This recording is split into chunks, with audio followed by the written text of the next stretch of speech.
The supplies that you'll need for today's dressing change is saline or sterile water, rubbing alcohol, hydrogen peroxide, sterile gauze, sterile Q-tips, antibiotic ointment, tape or micropore, and finally scissors. Today I'm going to be showing you how to do a basic dressing change on a tummy tuck incision. Now this dressing change can be used on pretty much any incision of the torso, so any kind of tummy tuck incision, or if you have a breast augmentation or lift, you can use the same concept of this dressing change. Now our patient here has a JP drain, which we'll be talking about in other videos, and I will be making a video on how to drain a JP drain and also how to clear any drainage that may be clogged in the tubing. So that's for a future video. Now in this video I will not be using any gloves. However, of course, in a typical clinic setting, I would be using gloves, but for demonstration purposes, I'll be using my bare hands, which is most likely how you at home will be doing your dressing changes as well. Now, if you do have gloves disposable when you're doing your dressing changes, you're more than welcome to use them. But regardless of whether you have gloves or not, you always want to wash your hands first. So step one is to wash your hands properly. Now I showed you all of the dressings that we would require for this dressing change. I wanted to add, if you're fresh out of surgery in the first few days, you're gonna have a lot of drainage. And so it's important that you reinforce this dressing with something additional. So here I have some maxi pad type of dressings. You can use any brand, it doesn't matter. But I will say that although these are considered clean, they're not considered sterile. So if you do need to add additional dressing to your incision because it's draining a lot, put these on over the sterile gauze and then tape. So one thing I like to do when I have a drain in place is secure the tubing up on the incision, and this will prevent any kind of tugging. So if you were to tug on this by mistake or got snatched on something, it wouldn't pull on the part of the tubing where it's inside of your skin. It would tug on the tape here, and so it would keep it from pulling and making it hurt. We'll remove that first, and I just tape it on there with a piece of tape. Then we're gonna move the tubing out of our way, and we're going to remove the dressing. Just go ahead and pull that up. All right, so we're just gonna remove this dressing.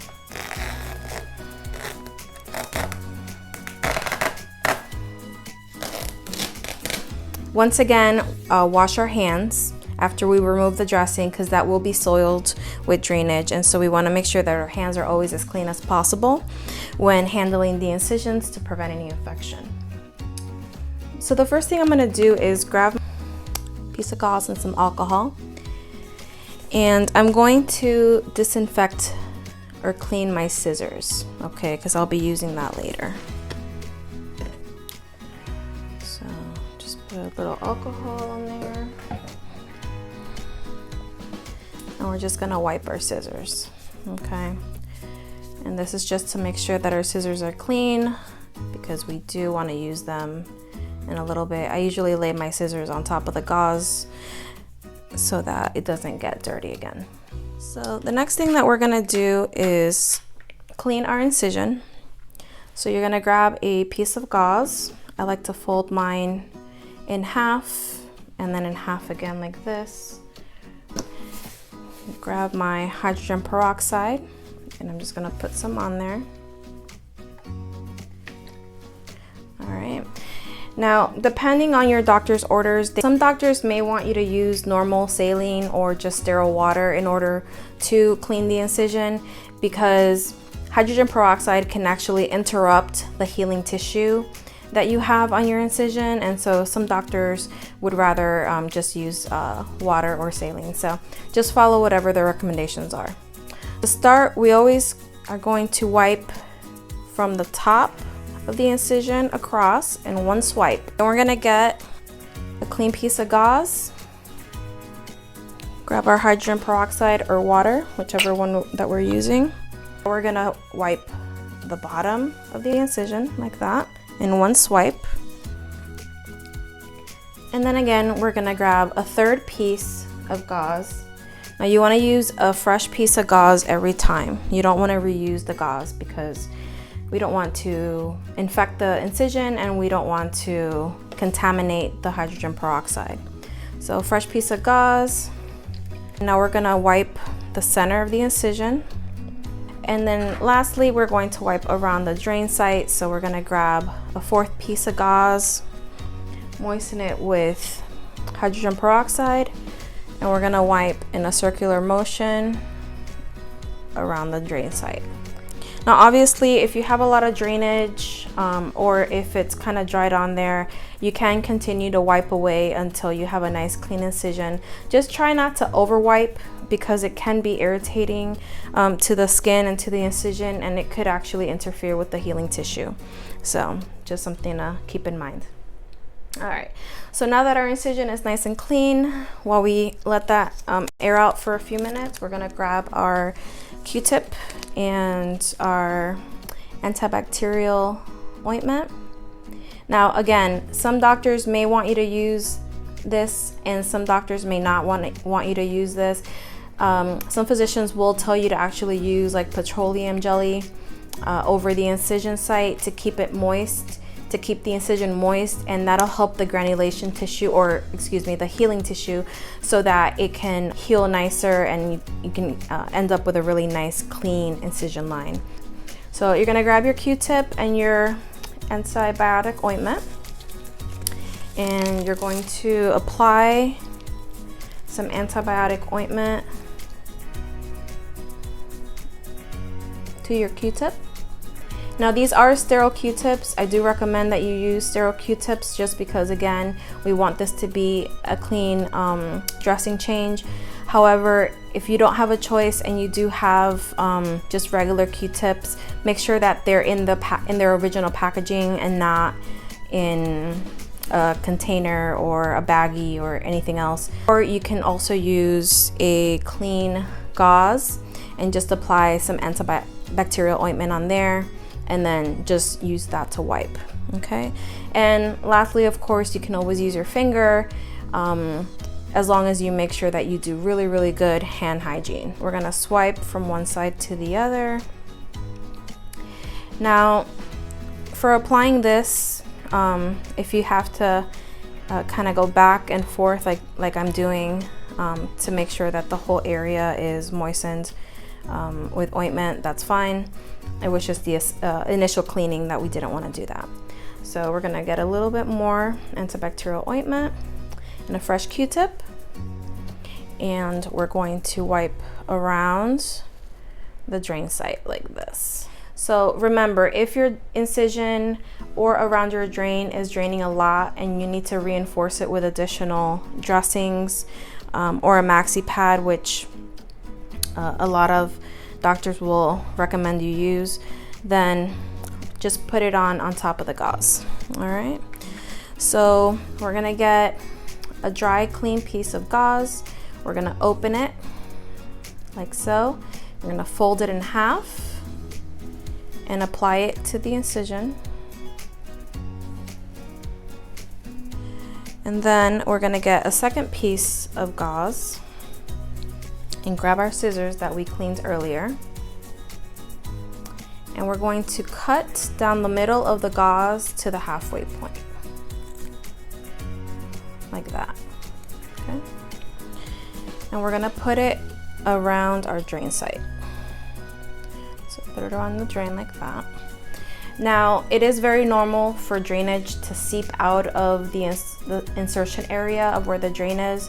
So it's always good to reinforce it with a little bit of extra gauze. So I'll just grab another piece, fold it in half, and put it on under here like so. And then lastly, I like to get another piece of gauze, not do it like this. So get a piece of gauze, put it over that. And then finally, then you can go ahead and add a maxi pad on top. Now, like I said, it doesn't matter what kind you use.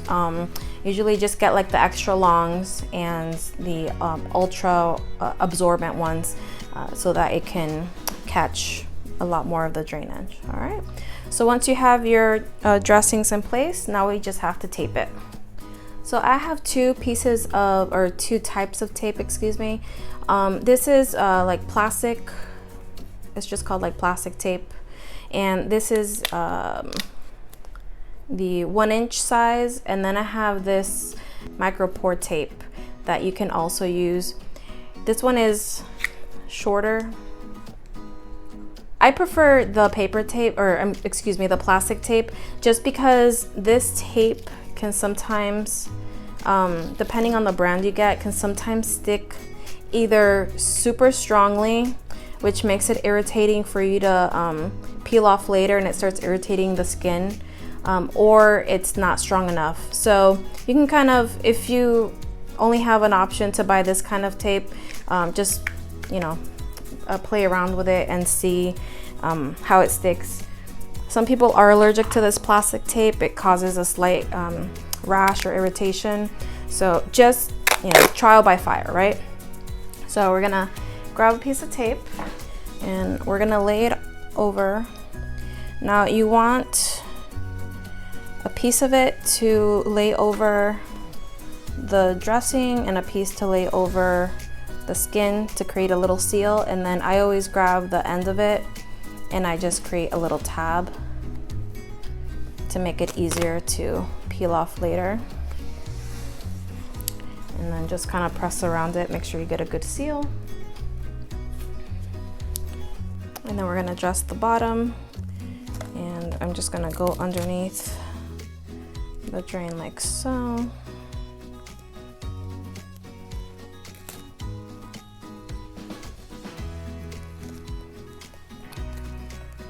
And again, I'm just gonna create a little tab.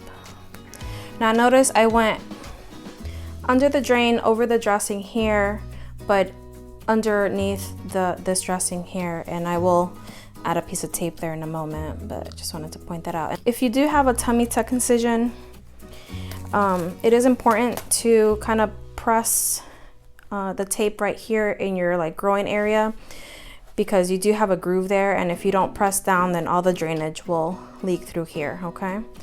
So kind of do that.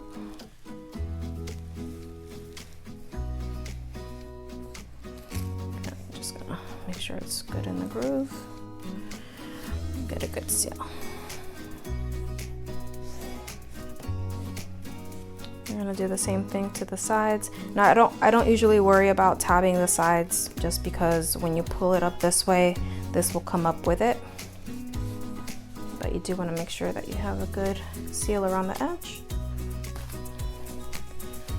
Same thing to this side.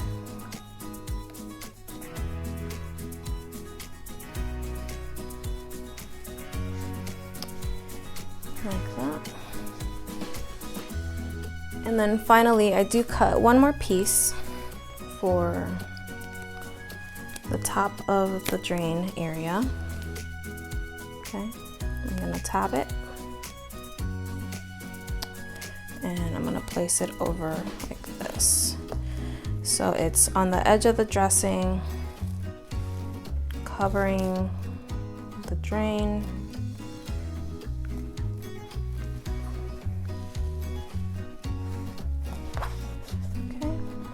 Just kind of make sure you have a good seal there. All right.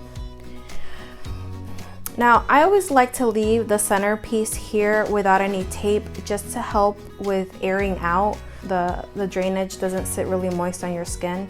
So I kind of leave this little window here open. Hopefully the camera can see that. So I have tape like this, and this has no tape over it, okay? So just a little pointer, because we don't want that to start becoming a wound, excuse me. All right, so that's pretty much the dressing right there in a nutshell. All right, now the final part is to again loop up this drain site. So I'm just gonna get a relatively long piece of tape. Gonna tab the end.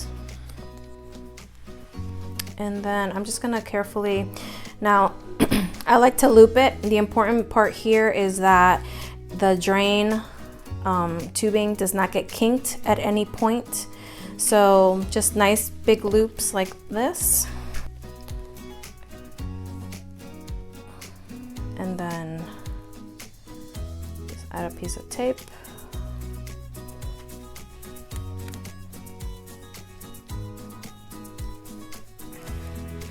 Like so.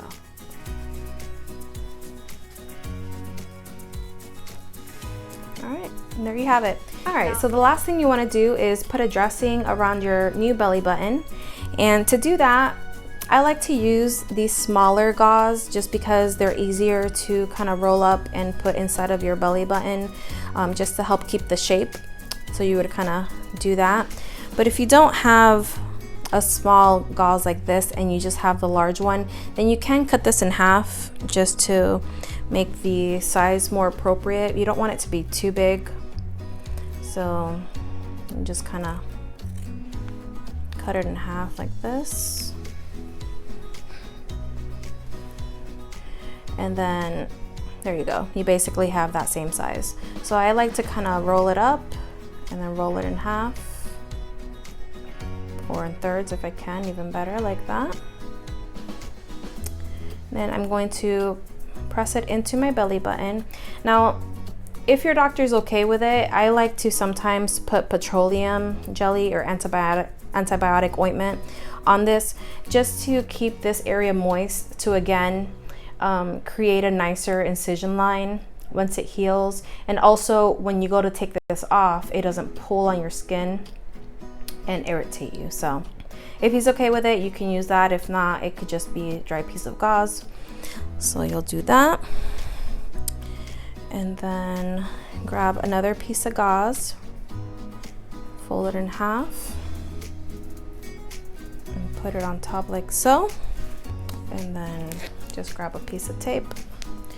Now, if you are going to have a faja on top of this dressing, excuse me, then sometimes I try to avoid using all of this tape, because again, if you're having to do this more than once a day, or even if you are doing it just once a day, it can over time create irritation from the tape being constantly being pulled up and taken off and reapplied. So that's an option. All right, so we're just gonna, whenever possible, I do try to put my tape over tape. So depending on the distance of where the dressing edge finishes and where your belly button begins, you can overlap the tape over the dressing tape, just to again keep your skin from having to be constantly taped and retaped. And then the top, I also, if I have some thick wide tape like this one, I do like to catch the very edge that I need in order to get the dressing to stick, because you don't want to have too much tape on there if you can help it. So that's it. That's all you kind of need. Belly buttons don't usually drain a lot unless you do have fluid building up, or if this gets clogged. If the tubing gets clogged and it's not draining from here, you will start to notice more drainage coming from the incision sites and or the belly button. So if you all of a sudden start experiencing more drainage than you had been in the days prior, and you notice that the drainage that's coming into the drain has decreased, it could be that your drain is clogged. So I'll make a video on how to troubleshoot that. Okay. So there you have it. I hope that video was informative and helped you kind of see how to do a dressing change, just in case you're doing it for yourself, or if you're gonna be taking care of a friend or a family member of yours that's having a tummy tuck or any kind of plastic surgery. You can help do a proper dressing change and minimize any risk of infection from doing it. So, always remember that if you don't have anyone available to help you after your surgery, it is a good idea to hire either a private nurse or go to a recovery home to make sure that you're getting the proper care that you need in order to not only have a smooth recovery, but have a safe recovery. So more videos to come. Hope you guys enjoyed. Take care.